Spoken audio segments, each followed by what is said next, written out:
Buongiorno a tutti, oggi andiamo a fare insieme il rustico napoletano ripieno di ricotta e salame. So che non è il proprio periodo, però qui quando ci sale la voglia subito ci mettiamo i fornelli, quindi accendo il condizionatore e vi faccio vedere io come lo faccio. Allora, come prima cosa vado a prepararmi la pasta frolla. Io in questo caso non la farò particolarmente dolce, quindi in una ciotola vado a mettere mezzo chilo di farina, 160 g di zucchero, 160 g di strutto, 2 uova e un pizzico di sale. Vado ad impastare il tutto.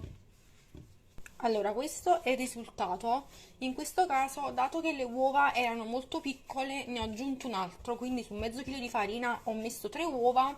Voi ovviamente regolatevi sempre un po' con le mani, perché al tatto lo sentite, perché deve venire fuori comunque un impasto morbido. Adesso lo faccio riposare una mezz'oretta in frigorifero. A questo punto vado a prepararmi anche il ripieno. Io in questo caso utilizzerò 500 g di ricotta, 2 uova intere,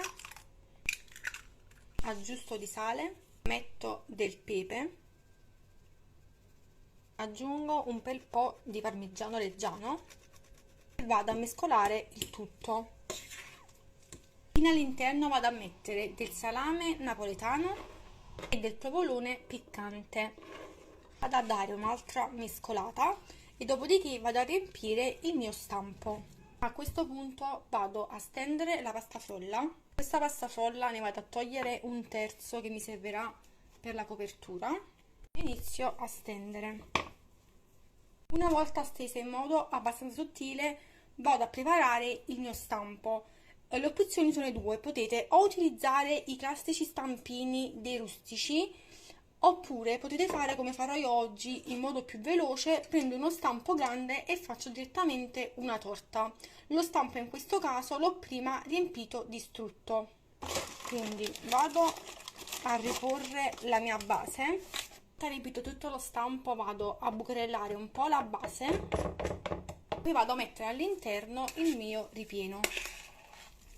Vado un po' a stendere e vado a preparare la copertura con la restante parte della pasta frolla. Una volta stesa la vado a posizionare sulla mia base e vado a tagliare i bordi in eccesso. A questo punto vado a spennellare un po' d'uovo sulla superficie e dopodiché lo vado ad infornare a 180 gradi per circa 40 minuti.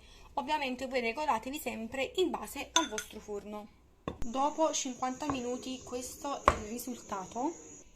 Adesso lo taglio per farvi vedere anche l'interno e vi assicuro, ragazze, che viene identico a quelle delle rosticcerie.